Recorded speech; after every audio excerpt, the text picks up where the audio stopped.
Hello friends, welcome to the my channel. अब episode की शुरुआत में हम देखते हैं कि नानजिंग उन चोरों से बचने के लिए किसी को हेल्प के लिए चिल्लाती है।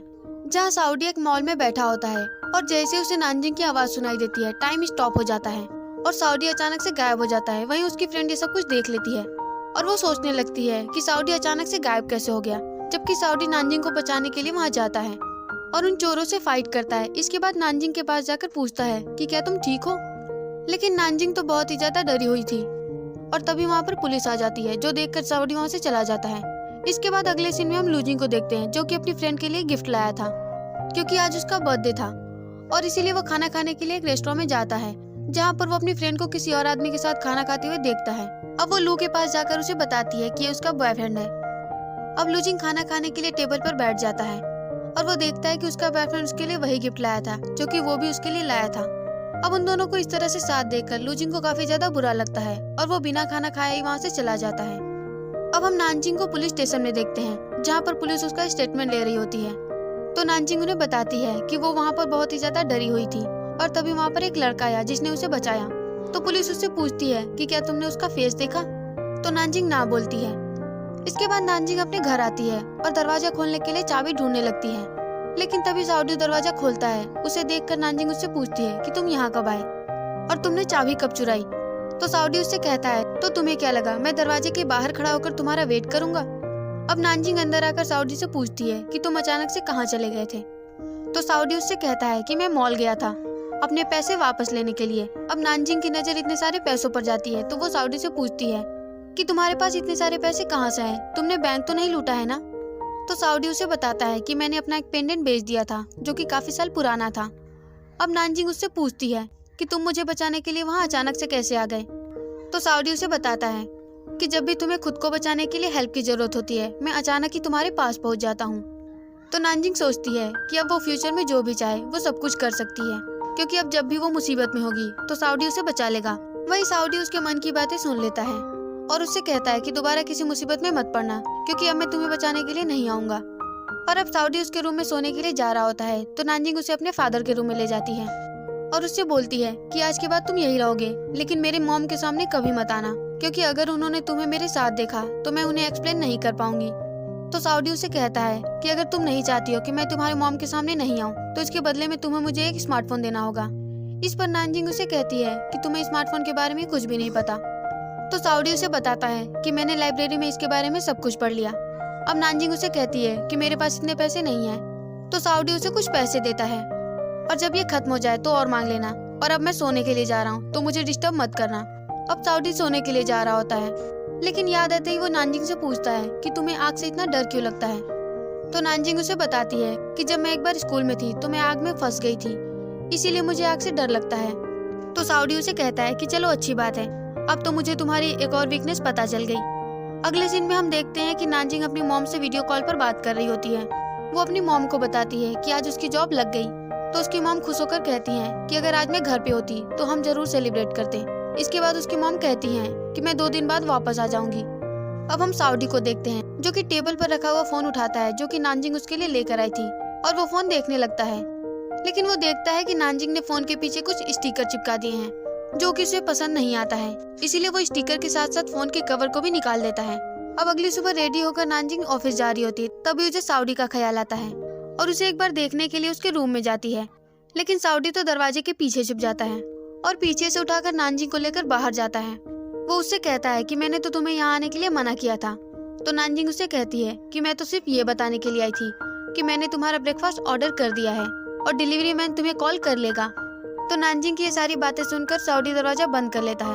अब हम नानजिंग को ऑफिस में देखते हैं, जहाँ पर जियाओ नाम की लड़की उसे पूरा डिपार्टमेंट दिखाती है। अब नानजिंग मिस ये से मिलने के लिए उनके केबिन में जाती है और उसे देखकर मिस ये उसे बोलती हैं कि वैसे तो तुम्हारे पास कोई भी एक्सपीरियंस नहीं है, लेकिन फिर भी मैंने तुम्हें जॉब पर रखा है और अगर तुम कड़ी मेहनत करोगी तो तुम जल्दी ही ग्रो कर लोगी। अब नानजिंग नर्वस हो जाती है, तो मिस ये उसे समझाती है कि तुम मेरे सामने इतनी नर्वस हो रही हो तो लूजिंग को कैसे फेस करोगी।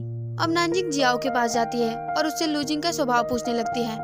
तो जियाओ उसे बताती है कि वो कभी किसी एम्प्लॉय को डांटते नहीं है, बल्कि उसे ऑफिस से बाहर कर देते हैं, लेकिन तुम फिक्र मत करो क्योंकि वो कभी कभी ऑफिस आते हैं सिर्फ मीटिंग अटेंड करने के लिए। अब ऑफिस का टाइमिंग खत्म होने के बाद नानजिंग घर जा रही होती है, तो उसे वहीं की 2 एम्प्लॉय मिल जाती हैं और उससे पूछती हैं कि तुम इतनी ज्यादा अपसेट क्यों हो। आज तो तुम्हारा पहला दिन था, तो तुम्हें इस दिन को सेलिब्रेट करना चाहिए। ये कहकर वो दोनों वहाँ से चली जाती हैं। अब नानजिंग अपनी फ्रेंड को फोन करती है, तो उसकी फ्रेंड उससे पूछती है कि अपने आइडल के साथ काम करके तुम्हें कैसा लगा। तो नानजिंग उसे बताती है कि आज तो वो ऑफिस ही नहीं आया, वो तो बस मीटिंग के लिए आता है और आज मेरे ऑफिस का पहला दिन था, तो हमें इस दिन को सेलिब्रेट करना चाहिए। तो उसकी फ्रेंड उसे बताती है कि आज वो नहीं आ सकती। अब वो फोन रख देती है। अब हम साउडी को देखते हैं, जो कि अपने फोन में टाइम ट्रेवल को सर्च कर रहा था, जहाँ पर लिखा हुआ था कि टाइम ट्रेवल तो इम्पॉसिबल है। अब ये देखकर साउडी निराश हो जाता है और वो सोचने लगता है कि वो अपने युग में कैसे वापस जाएगा। फिर उसे ख्याल आता है कि उसका डिनर तो अभी तक आया ही नहीं है, और ऐसा इसलिए था क्योंकि नानजिंग उसके लिए डिनर ऑर्डर करना भूल गई थी। अब हम नानजिंग को देखते हैं, जो कि एक रेस्टोरेंट में बैठकर डिनर कर रही होती है, और डिनर करते हुए उसके मुंह पे खाना लग जाता है और उसकी नजर एक कपल पर जाती है, जहाँ वो लड़का उस लड़की का मुंह पोंछ रहा होता है। अब ये देखकर नानजिंग सोचती है कि काश कोई इस तरह मेरा मुंह भी पोंछता। अब नानजिंग की आवाज साउडी को भी सुनाई देती है, जो कि अपने लिए डिनर लेने जा रहा था। अब साउडी वहाँ से गायब होकर सीधा नानजिंग के पास पहुँच जाता है और उस पर चिल्लाते हुए कहता है कि मैंने तुमसे कहा था कि अब तुम कितनी भी बड़ी मुसीबत में क्यों न हो, मैं तुम्हें बचाने के लिए नहीं आऊंगा, लेकिन तुमने तो मुझे इतने छोटे से काम के लिए बुला लिया। अब वो बिना हेल्प किए ही वहाँ से जाने लगता है, लेकिन वो एक कदम भी आगे नहीं बढ़ा पा रहा था, जो देखकर सभी लोग काफी ज्यादा शॉक होते हैं। अब वो गुस्से में नानजिंग के पास जाता है और उसका मुंह पोंछता है। अब हम नानजिंग को बस में देखते हैं, जो कि घर वापस जा रही होती है, और वो सोचती है कि उस स्टूपिड फेयरी ने इस डेविल को मेरी हेल्प करने के लिए क्यों भेजा। और बस में अचानक से ब्रेक लगने की वजह से उसके सिर पे चोट लग जाती है और वो कहती है कि काश मैं किसी के कंधे पे अपना सिर रख पाती। और तभी वो पीछे मुड़कर देखती है तो साउडी वहाँ पर खड़ा होता है। उसे देखकर नानजिंग सोचती है कि अब ये फिर से मुझ पे चिल्लाएगा, लेकिन इस बार साउडी ऐसा कुछ भी नहीं करता है, बल्कि वो उसके पास बैठकर उसका सिर अपने कंधे पर रख लेता है, क्योंकि साउडी को पता चल गया था, क्योंकि अब नानजिंग की हेल्प करने के अलावा उसके पास कोई ऑप्शन नहीं है। अब साउडी नानजिंग को फेरी फाउंटेन के पास लेकर जाता है और उसे कहता है कि मुझे समझ आ गया है कि जब भी तुम्हें किसी हेल्प की जरूरत होती है, मैं अचानक से तुम्हारे पास कैसे पहुंच जाता हूँ। क्योंकि जब पहली बार तुमने मुझे बुलाया था तो तुम किसी एम्बेरसिंग सिचुएशन में थी, और सेकेंड टाइम में मैंने तुम्हारी जिंदगी बचाई, और थर्ड टाइम में तो सिर्फ तुम्हें एक केयर की जरूरत थी। इसका मतलब मुझे एक परफेक्ट बॉयफ्रेंड बनने की जरूरत है, जो कि हर एक सिचुएशन में तुम्हारी हेल्प कर सके। अब नानजिंग सोचने लगती है कि कहीं इसे मेरी विश के बारे में पता तो नहीं चल गया। अब साउडी उससे पूछता है कि तुम मुझे बताओ, तुम मुझसे क्या छिपा रही हो, तुम मुझे सच बताओ कि तुमने क्या विश मांगी थी। तो नानजिंग उसे बता देती है कि मैंने फेरी से अपने लिए प्यार मांगा था, लेकिन मुझे पता नहीं था कि फेरी मेरी विश ऐसे पूरी करेंगी। तो साउडी उस पर चिढ़कर कहता है कि तुम्हारे उस विश की वजह से मैं यहाँ पर फंस गया हूँ। तो नानजिंग उसे कहती है कि मैंने तो बस ऐसे ही बिना सोचे समझे विश मांग लिया था। इस पर साउडी उसे कहता है कि तुम कोई अनफॉरगेटेबल लव नहीं डिजर्व करती हो, इसलिए तुम सपने देखना बंद करो। ये कहकर वो वहाँ से चला जाता है। अब साउडी घर पे गुस्से में अपने कपड़े पैक कर रहा होता है और खुद से कहता है कि उस लड़की को क्या लगता है कि मैं उससे प्यार करूंगा। और तभी उसकी नजर एक नोट पर जाती है, जो कि उसके लिए नानजिंग ने लिखा था, जिसमें कि उसने लिखा था कि वो इस मॉडर्न युग में कैसे सरवाइव कर सकता है। लेकिन साउडी उस नोट को डस्टबिन में फेंक देता है। इसके बाद हम नानजिंग को देखते हैं, जो कि एक शॉप पर बैठकर बियर पी रही होती है, और तभी अचानक से बारिश होने लगती है, लेकिन उसके पास छाता नहीं था। तो वो सोचती है कि अगर उसने हेल्प के लिए बुलाया तो साउडी वहाँ पर आ जाएगा और उस पर चिल्लाने लगेगा। ये सोचकर वो बारिश में भीगते हुए घर जाने लगती है, और तभी अचानक से वो देखती है कि साउडी छाता लेकर उसकी तरफ आ रहा होता है। तो नानजिंग उसे कहती है कि मुझे तुम्हारी हेल्प नहीं चाहिए, और इस बार तो मैंने तुम्हें बुलाया भी नहीं था। वहीं साउडी उसके पास आता है और उससे कहता है कि तुम्हें अनफॉरगेटेबल लव चाहिए, तो अब मैं तुम्हें वो दूंगा। इस पर नानजिंग उसे कहती है कि हम तो एक दूसरे को जानते भी नहीं, तुम्हारे पास तो कोई जॉब भी नहीं है और तुम्हारी कोई आइडेंटिटी भी नहीं है, तो फिर हम अपनी मैरिज रजिस्टर कैसे करेंगे और अपने बच्चों का नाम कैसे रजिस्टर करेंगे। तो साउडी उसे कहता है कि तुम मेरे बारे में सपना देखना बंद कर दो, क्योंकि मैं अपने बारे में बात नहीं कर रहा।